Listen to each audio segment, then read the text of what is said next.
السلام عليكم، كل سنة وحضراتكم طيبين. إن شاء الله النهارده هنبدأ نتكلم على أول حلقة من سلسلة الأريزمية في حكاية. باختصار شديد جدا السلسلة دي هتكون مفيدة للناس اللي في ميديكال فيلد سواء كانوا دكاترة أو تمريض. السلسلة دي إن شاء الله هنبدأ نشرح الكومن ديسريزميا اللي بتبقى موجودة في الإي سي جي في شكل قصة بسيطة توصل المعلومة بشكل سهل. وأنا جاي في حلقة النهارده أشرح لك حاجة مهمة جدا هتعتمد عليها بقية الحلقات. فالموضوع بتاع النهارده إن شاء الله هو الإلكتريكال كوندكشن سيستم أوف ذا هارت.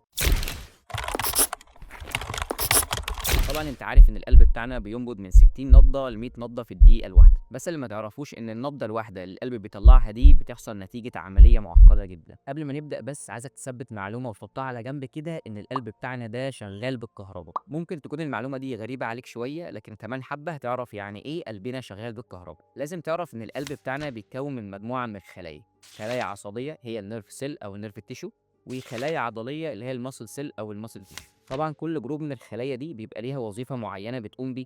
عندك مثلًا النيرف سيل أو النيرف تيشو، فهي مسؤولة عن إن هي تنقل الشحنات الكهربية بين الخلايا العصبية الموجودة في القلب. أما الماسل تيشو أو الماسل سيل فهي مسؤولة عن انقباض العضلة ذات نفسها وانبساطها. بما إننا في حلقة النهارده بنتكلم عن الكهربا فتعالَ نتخيل المثال ده بالكهربا.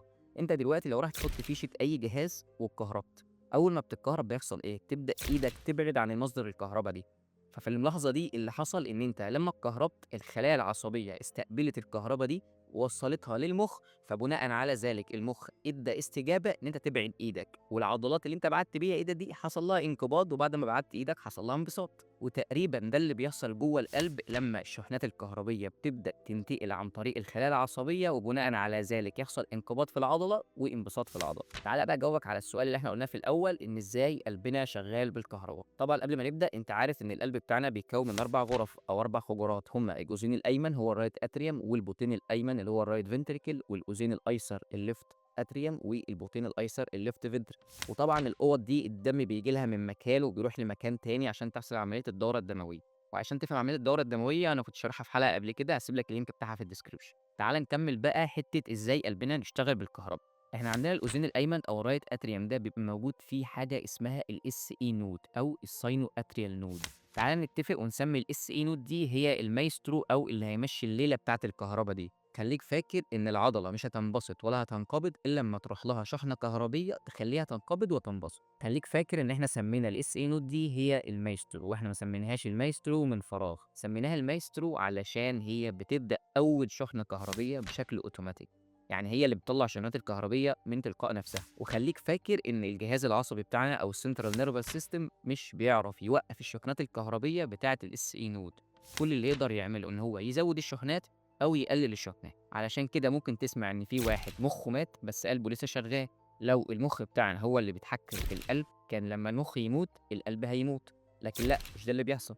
لمّا المخ بيموت القلب ممكن يفضل شغال عادي لإن الكهربية بتاعته شغالة. فالSA node أول ما بتطلّع أول شحنة كهربية بتبدأ تروح للأذينين الأيمن والأيسر. إحنا الهدف بتاعنا هنا إن إحنا نجيب الدم اللي موجود في الأذينين الأيمن والأيسر عشان ننزّلهم في البطينين الأيمن والأيسر، ومن هنا تبدأ الرحلة بتاعة الدورة الدموية. الSA node هتقوم باعتة أول شحنة كهربية للأذين الأيمن، وفي نفس الوقت كمان بعدها بأجزاء من الثانية هتبعتها للأذين الأيسر علشان الاتنين ينقبضوا.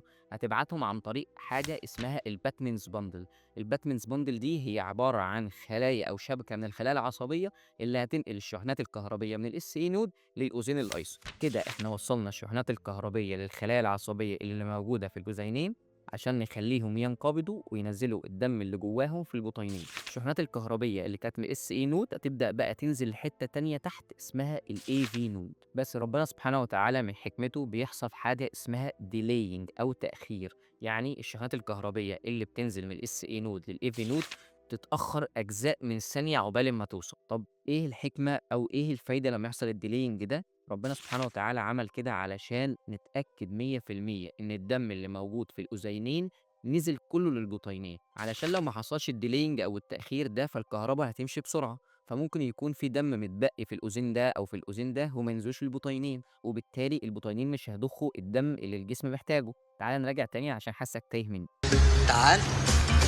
احنا قلنا ان اول شحنة كهربية هتطلع من الاس اي نود علشان نوصلها للاذينين وينقبضوا وينزلوا الدم اللي فيهم للبطينين، وقلنا ان الشحنة الكهربية هتوصل من الاس اي نود للاذين الايسر او الليفت اتريوم عن طريق الباكمنز باندل. كده الاذينين انقبضوا او عملوا كونتراكشن عشان ينزلوا الدم في البطينين. احنا بقى عايزين الكهرباء اللي في الاس اي نود تنزل للبطينين، فهتنزل من الاس اي نود للاي في نود اللي قلنا بيحصل فيها ديلينج، وقلنا الديلينج او التاخير ده بيحصل ليه؟ الاي في نود خدت الكهرباء من الاس اي نود، دلوقتي بقى دورها توزعها على التو فنتريكل، هو البطين الايمن والبطين الايسر. الاي في نود دي هتبدا تطلع شبكه من الخلايا العصبيه اسمها باندل اوف هيس. الباندل اوف هيس دي هتبدا تتفرع، جزء منها يروح الناحيه اليمين علشان يغذي البطين الايمن وهنسميها الرايت باندل برانش، وجزء منها يروح للناحيه الشمال عشان يغذي البطين الايسر وهنسميها الليفت باندل برانش. وكل برانش من الباندلز دي هتبدا تتفرع لخلايا عصبيه صغيره جدا هنسميها بيركنجي فايبر.